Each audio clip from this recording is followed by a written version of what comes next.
juntamente com as minhas colegas Carolina e Andressa, nós somos alunos de mestrado em desenvolvimento regional e ficamos responsáveis por tratar um pouco sobre os instrumentos normativos e políticas de planejamento urbano. Nosso trabalho ele foi dividido em 3 partes, que é o contexto histórico, a legislação e os desafios do planejamento urbano. E nessa terceira parte, a gente vai falar um pouco sobre as questões de Palmas, mas a gente também vai abrir um pouco para a gente discutir em conjunto, né? Para tratar desse assunto, a gente precisa fazer o esforço da gente conseguir construir as ideias enquanto povo junto. A gente trata da contextualização desses assuntos justamente para entender que essas leis e essas legislações, elas vieram de algum lugar. E elas vieram, inclusive, da pressão popular. Aqui, ó, eu tratei de colocar para a gente ter uma ideia mais ou menos de como funcionou. Durante os anos 60, 80, ocorreram ali uma mobilização e as discussões em torno de se ter maior justiça social. O que aconteceu foi que, com a lástima do golpe militar, essas reivindicações elas tiveram que se manter paradas por um bom tempo.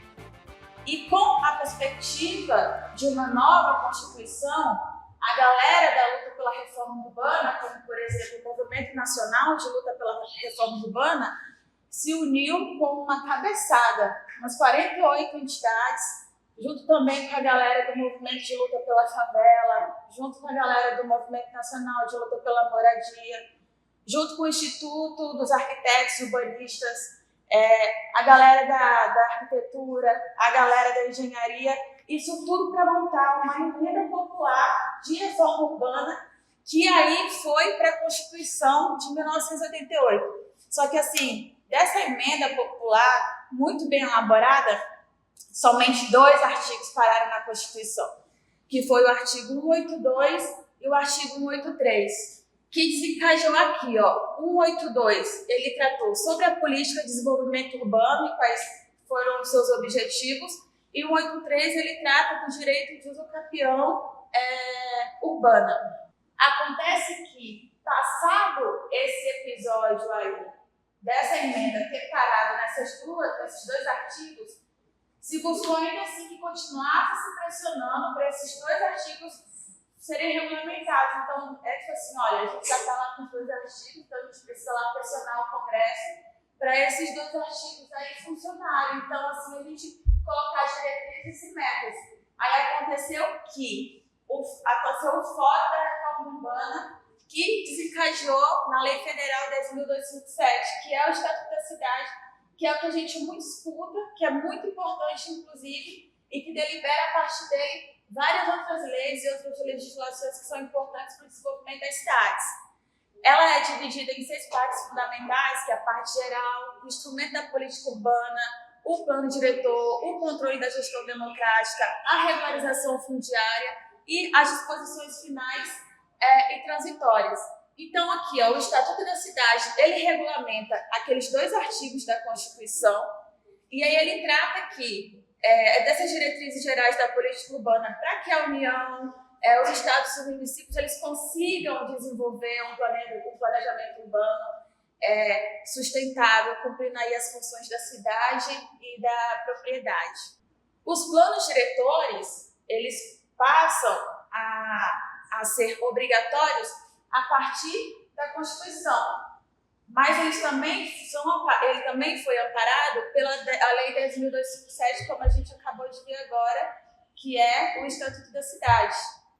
A Resolução 25, a Resolução 34 e a 83, elas surgem da mesma forma que, por exemplo, o Estatuto da Cidade, como forma de regulamentar. Regulamentou os 2 artigos da Constituição, regulamentou-se, então, esses 2 artigos através do Estatuto da Cidade, e aí, com o Estatuto da Cidade, o plano diretor ele começa a ser regulamentado através dessas 3 resoluções.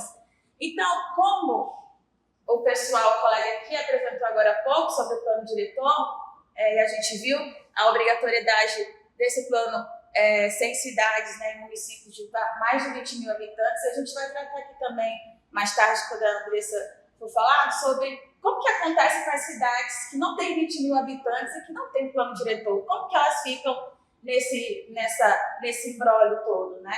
Então aqui a gente tem o plano diretor de Palmas, que é a Lei 855 de 2007, que muito já se falou aqui também, e depois a gente tem a revisão que se dá na Lei 400. Então precisa ser revista a cada 10 anos, então daqui a pouco vai bater 2028, a gente vai estar com uma outra revisão, por exemplo, da Lei Complementar 400. Aprovadas pelo Considax, que é o Conselho das Cidades, que o Conselho das Cidades ele surge também a partir do Fórum Nacional também e a partir do Estatuto da Cidade.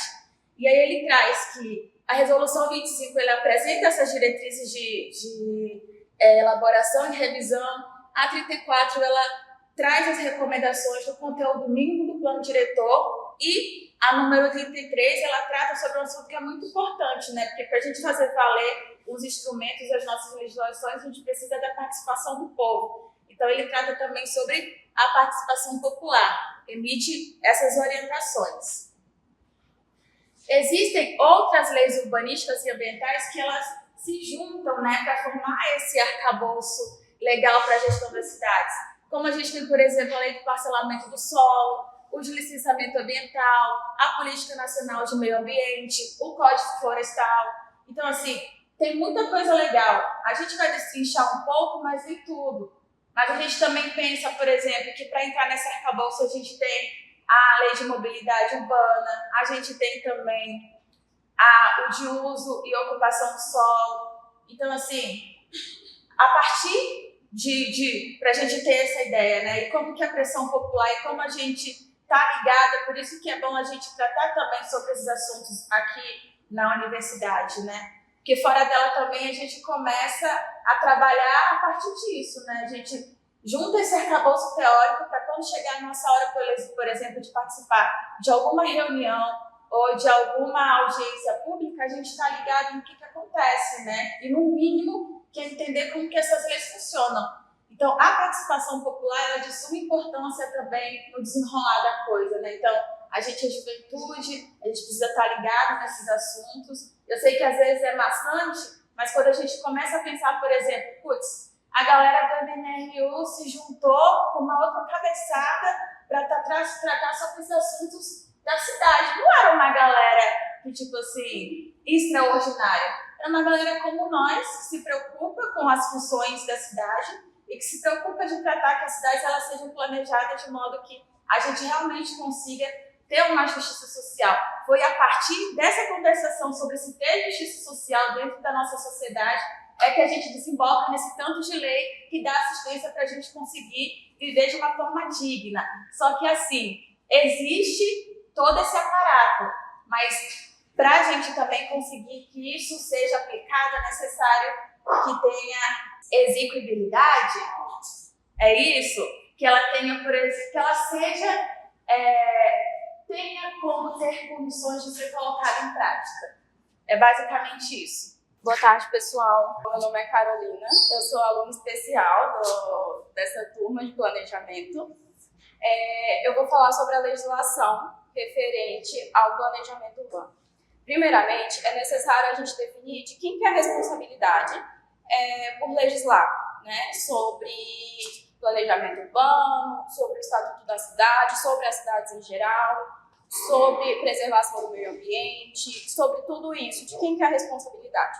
No artigo 29 da Constituição Federal, diz que é competência concorrente da União, dos Estados e do Distrito Federal legislar sobre direito urbanístico, florestas, conservação da natureza, defesa do solo, proteção ao patrimônio histórico, cultural e artístico, turístico e paisagístico. O que isso quer dizer?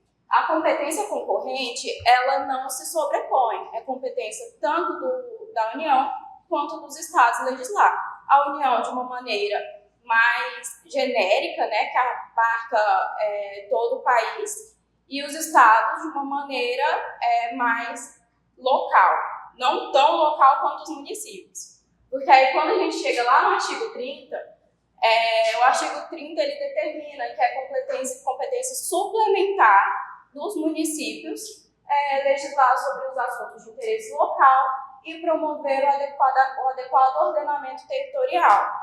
Então, a gente tem, como a Karine já trouxe, o Estatuto da Cidade é competência federal,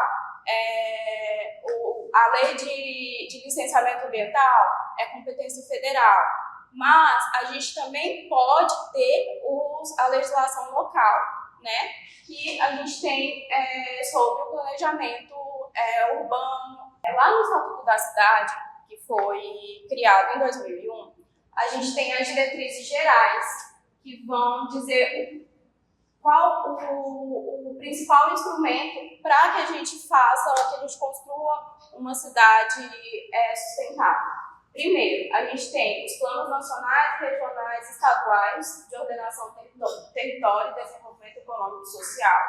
A gente tem o planejamento das regiões metropolitanas e aglomerações urbanas, o planejamento municipal, os institutos tributários e financeiros e os institutos jurídicos e políticos. E aí, a gente tem, lá no Estatuto da Cidade, a gente tem as diretrizes gerais, a gente tem o plano diretor, e no plano diretor, a gente tem o artigo 40, que determina o seguinte: o plano diretor, aprovado por lei municipal, ele é um instrumento básico da política de desenvolvimento e expansão urbana. Então, o plano diretor, ele é a base da cidade, né? O plano diretor, ele é parte integrante do processo de planejamento municipal, devendo o plano plurianual, as diretrizes orçamentárias e o orçamento anual incorporar as diretrizes e as prioridades nele contidas. O plano diretor, ele deve englobar o território do município como um todo, e no parágrafo 3º, que determina que o plano diretor ele deverá ser revisto a cada 10 anos. A gente também tem uma parte muito interessante do Estatuto da Cidade, que é a gestão democrática da cidade. Como que uma cidade ela deve ser gerida? E aí a gente tem lá no artigo 43, que fala o seguinte: para garantir a gestão democrática da cidade, deverão ser utilizados, entre outros, os seguintes instrumentos: órgãos colegiados de política urbana, debates, audiências e consultas públicas, conferências sobre assuntos de interesse urbano nos níveis nacional, estadual e municipal, e iniciativa popular de projeto de lei e de planos, programas e projetos de desenvolvimento urbano. Outras leis que são importantes para o plano diretor e para o nosso planejamento urbano são a Lei de Parcelamento do Solo e o Código Florestal. Referente à Lei de Parcelamento do Solo, por que ela é importante para o plano diretor? Ela vai falar, por exemplo, quais são as metragens que cada lote deve ter, sobre as vias públicas, sobre praças, sobre toda a organização do solo naquela cidade. Então, ela é essencial, né, no planejamento, e ela é dividida em 4 partes: os requisitos urbanísticos para o loteamento, os projetos de loteamento e desmembramento, como que deve ocorrer a aprovação do projeto de loteamento e desmembramento, e como ocorre o registro desses loteamentos e desmembramentos. O Código Florestal, ele também é importante nas cidades, ele não é importante só na zona rural. Por quê? Porque a gente também tem florestas dentro da cidade, né, pequenas áreas de preservação ambiental, e o Código Florestal ele vai trazer como que deve ser geridas essas áreas dentro da cidade. Depois do Código Florestal, a gente tem uma outra legislação que é muito importante e influencia muito no nosso planejamento urbano. Ele vem mais como uma medida paliativa para sanar questões de desordem na ocupação, que ele não está aqui nesse slide, mas é a Lei de Regularização Fundiária Urbana, a REURB 13465. Claro. E aí algumas coisas importantes que a 13465 trouxe: é uma lei relativamente recente, ela é de 2017, então a apropriação ela ainda está acontecendo, e apesar de ter muitas críticas pela desburocratização e pela facilidade que ela promove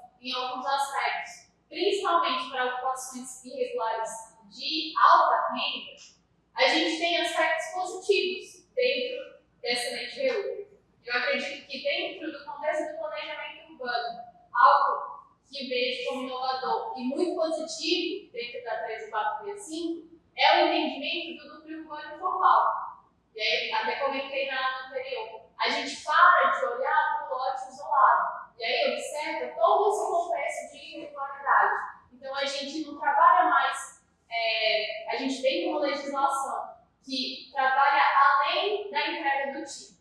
E apesar da gente ter problemas no processo e na execução, a lei em si, enquanto forma, ela contempla esses aspectos urbanísticos que dentro do planejamento urbano a gente leva em consideração. Ele também contempla aspectos ambientais, contempla aspectos sociais, porque a gente precisa fazer uma análise do tipo de renda, e também aspectos jurídicos, porque daí o fechamento, a amarração, combina no registro da propriedade. Então, as pessoas deixam de ser conceitas, passam a ser proprietárias, mas no meio desse processo, de acordo com o que a lei traz, é preciso que o órgão executivo, que é o município, responsável também por promover a regularização, contemple essas áreas que estão aí totalmente relacionadas, que são planejamento urbano, então como inserir essas ocupações irregulares no ordenamento. Eu preciso fazer ajuste de via? Não preciso. Eu preciso mudar o conduto?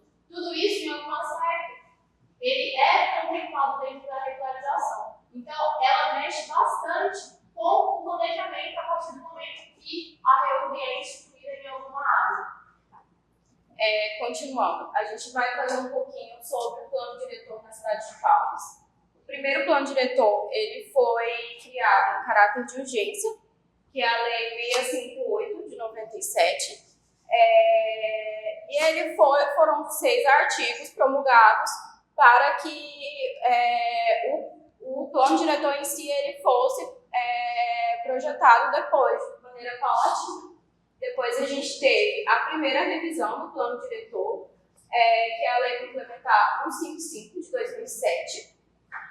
E aí depois a gente tem a segunda revisão do plano diretor, que é a Lei Complementar 400 de 2018. E aí a gente já falou bastante aqui, né, sobre essa questão dos macrozoneamentos. E aqui eu trouxe só para exemplificar um pouquinho como que existe hoje a cidade de Palmas, né?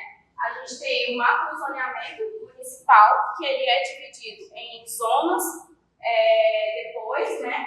E aí aqui a gente tem, aqui é a região central, aqui é a região sul, aqui a gente tem esses vermelhinhos são alguns loteamentos isolados, aqui é a área de preservação ambiental, como o pessoal já falou.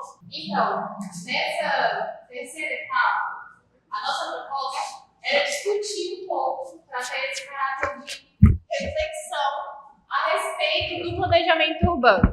Então, a gente trouxe aqui o contexto histórico, principais legislações que regem o planejamento urbano, mas aí, para ter um rebatimento mais prático, para a gente conseguir conversar de fato sobre essa efetividade e esses desafios, a gente tem como proposta a análise de 2 situações. Então, a gente vai olhar um pouco sobre marcos importantes na legislação de Palmas, aqui Tocantins, e a gente também vai conversar um pouco sobre os pequenos municípios, que como se dá essa gestão urbana quando a gente não tem um plano diretor. Para começar essa discussão, vou introduzir um pouco os aspectos da criação de Palmas.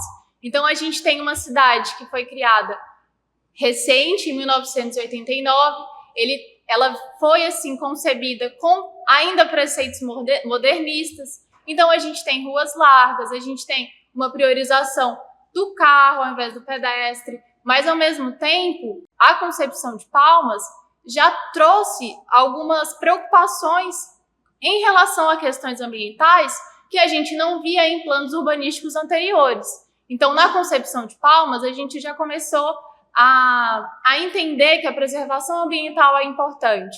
Então, diferente de outras cidades como Rio de Janeiro ou Belo Horizonte, que fizeram um processo pungente de canalização dos rios ou ocupação de APP enquanto planejamento mesmo, aqui em Palmas a gente já tem um entendimento, desde o início da concepção, de que é importante criar esses corredores para ter a preservação da fauna, para ter a preservação da flora.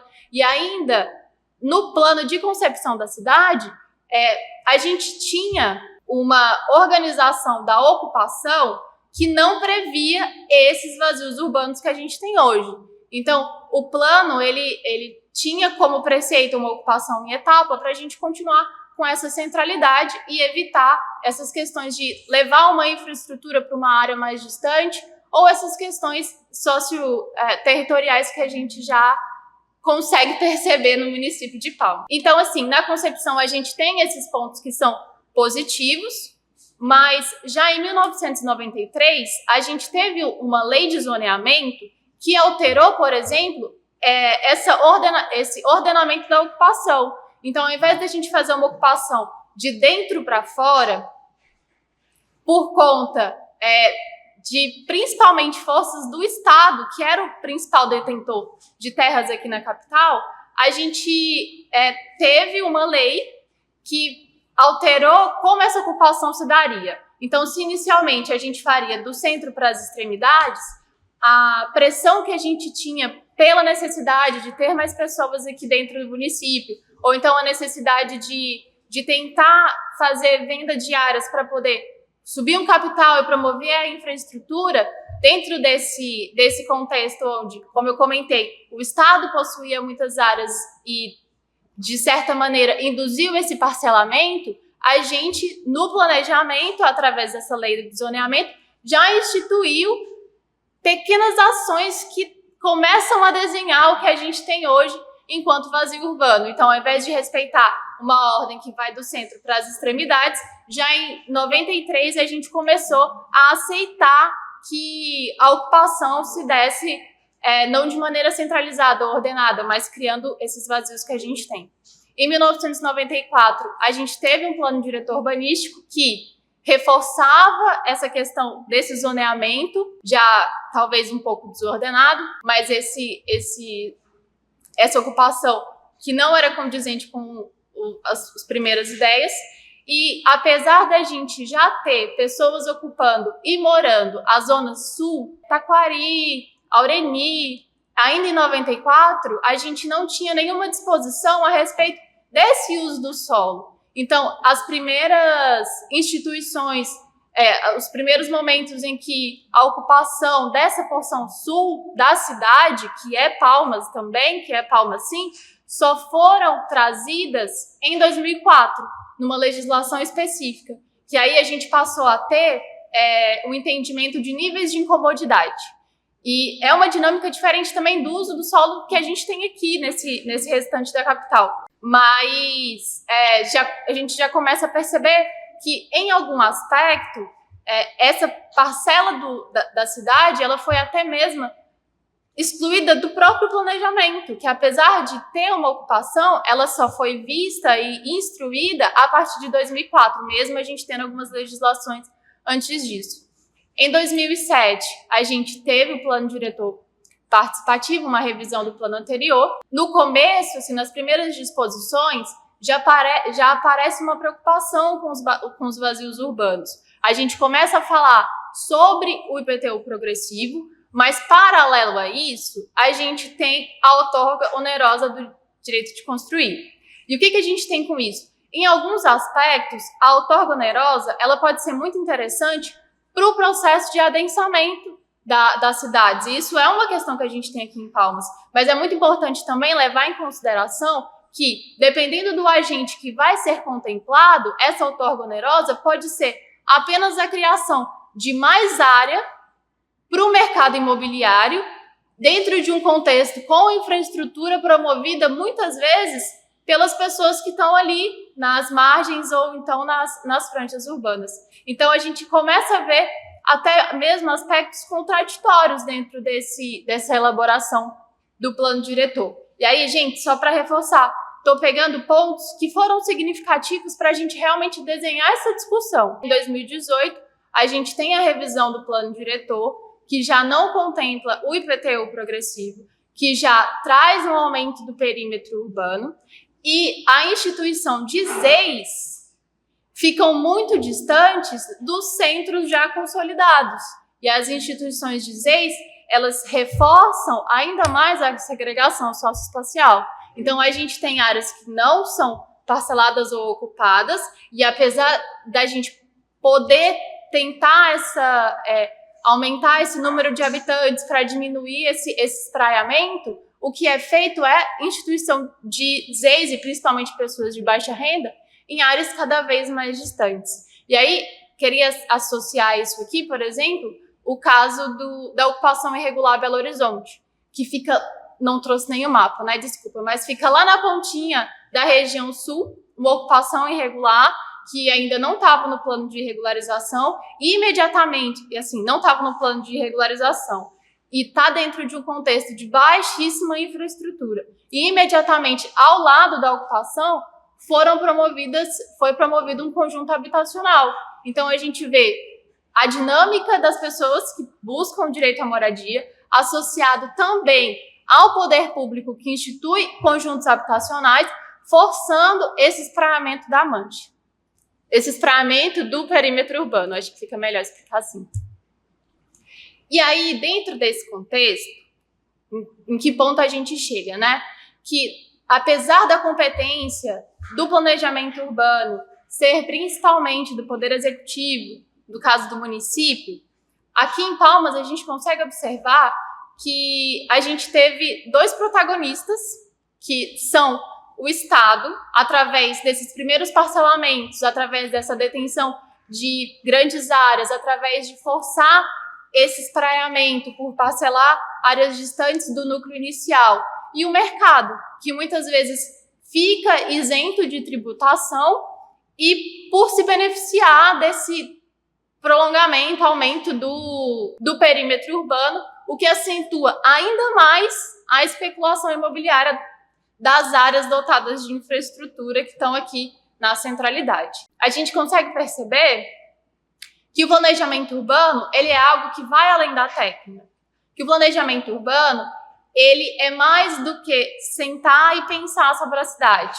Mas a gente também precisa ter atenção, observar, e em alguns aspectos, não sei se aceitar, mas ser sincero no ponto de que a gente tem que perceber que, além do planejamento urbano precisar dessa faceta, dessa frente de técnica, de realmente ler, entender, fazer diagnóstico e deliberar, a gente também tem que entender que o planejamento urbano, ele é uma prática que influencia e que é influenciada por aspectos políticos e sociais. Comentamos um pouco sobre Palmas. Agora, se tratando de pequenos municípios. Aí coloquei uma pergunta aqui embaixo, que é: cidades com menos de 20 mil habitantes não precisam de gestão do território? Não sei, né? Acho que não. Mas dos 139 municípios que a gente tem aqui no estado, 129 possuem menos de 20 mil habitantes. Então, se a gente parte do princípio que o plano diretor é o melhor instrumento da gestão urbana e que municípios com menos de 20 mil habitantes não são obrigados a elaborar um plano diretor, a gente chega no maior número de cidades aqui do estado que, em certos aspectos, não teria nenhuma gestão do seu território. Como esses municípios não são obrigados a instituir o plano diretor, o que é feito é que os planos diretores não são feitos em sua maioria. E aí, como que o município lida com isso no dia a dia? Hoje, fazendo assim uma busca exploratória, consigo trazer que a maioria dos municípios, esses 129, que não possuem plano diretor, eles recorrem a códigos de obras e posturas, pautados principalmente na Lei 6766. Mas aí, como a gente apresentou anteriormente, 6766 é sim um importante instrumento, mas a 6766 não versa tanto, por exemplo, sobre planejamento no que toca à expansão, no que toca o uso do solo. Então a gente acaba com cidades desassistidas, a maioria da realidade dos municípios do Tocantins são de áreas urbanizadas inteiramente irregulares e que, em vários aspectos, sofrem pressões nas áreas de preservação, seja em APP, ou seja em APP com córregos, ou seja na margem de rios. Associado a essa problemática, então, assim, a gente tem municípios que não elaboram planos diretores porque não são obrigados, e a gente tem também alguns municípios que elaboram planos diretores porque são obrigados por outros aspectos do Estatuto da Cidade. Porque, para além da obrigatoriedade com 20 mil habitantes, a gente tem os aspectos turísticos e históricos também como uma obrigatoriedade para realizar o plano diretor. E aqui dentro do estado, a gente tem cerca de 20 municípios nesse contexto. Eu queria trazer enquanto uma experiência própria de municípios que eu lido no meu dia a dia. E no caso de Araguanã, por exemplo, é um município aqui próximo, relativamente pequeno, que teve o seu plano diretor elaborado única e exclusivamente como uma compensação por uma obra de infraestrutura que passaria, e eles estão passando pelo processo de regularização fundiária. A gente precisa rever as legislações existentes. E dentro disso, o município em si, a gestão, não se apropria a ponto de não saber, às vezes, onde está o plano diretor. Às vezes, eles não encontram um documento. Às vezes, eles não sabem sobre o que versa. E associado a isso, a essa falta de apropriação da gestão, mas também dos moradores, mas a gente entende quais são os aspectos que perpassam por isso, conseguir identificar, conseguir ver o plano diretor de Araguanã, e assim, ele versa sobre, ele atende o que é trazido enquanto forma para um plano diretor, mas algumas informações que são muito importantes, como o uso do solo em si, ou até mesmo zonas de expansão, não são apresentadas nesse documento. Então, se a gente tem um plano diretor que não fala para onde a cidade cresce, a gente abre margem para, por exemplo, essas ações de conjuntos habitacionais em áreas que não seriam talvez prioritárias se houvesse uma análise a respeito da melhor área para poder fazer essa implantação. E aí, ao mesmo tempo, quando a gente tem poucas legislações que versam sobre, a gente também tem um pouco mais de dificuldade para fazer a prevenção e para poder trabalhar aspectos de evitar, como no caso da irregularidade, que a irregularidade retorne, como no caso da degradação ambiental, que aconteça a degradação ambiental. Então, dentro do que foi exposto, trouxe alguns desafios que a gente identificou nesse processo, e aí a gente queria abrir para uma conversa mesmo, que, diante desses desafios, no contexto de Palmas, que reflete, eu acredito, outras situações de cidade com legislação específica, como a gente trabalha o planejamento urbano sob as pressões do mercado. E falando das demais cidades aqui do Tocantins, eu acho que a gente pode conversar um pouco sobre como pensar a gestão do território em pequenos municípios, que não são obrigados a ter plano diretor e que sofrem também com uma fragilidade de técnicos no seu corpo. Não, professor, a nossa apresentação se encerra depois de apresentar os desafios e propõe um debate sobre como enfrentar esses desafios. A gente trouxe uma colinha aqui para caso não tivesse muita participação e a nossa apresentação não acabasse assim, solta do nada, como ela ficou um pouco.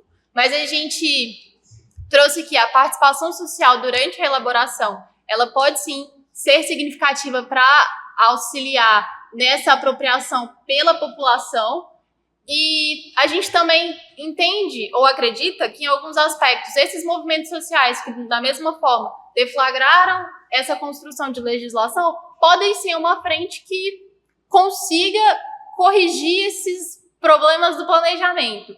E aí, ao mesmo tempo, tem espaços para debates, como esse que a gente tem aqui.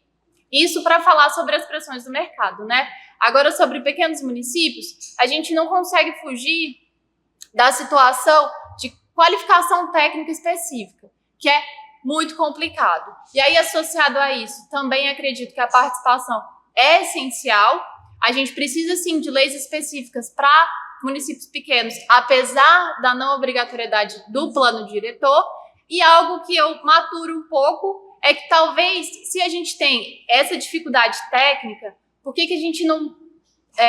acredito que talvez se a gente começasse a pensar essas cidades pequenas em consórcio, da mesma maneira que eles pensam o consórcio para a gestão de resíduos, talvez pensar o planejamento urbano dessa maneira. Então, a gente consegue atender questões específicas dos municípios, mas, quem sabe, também fazer uma análise regional. E aí, dentro desse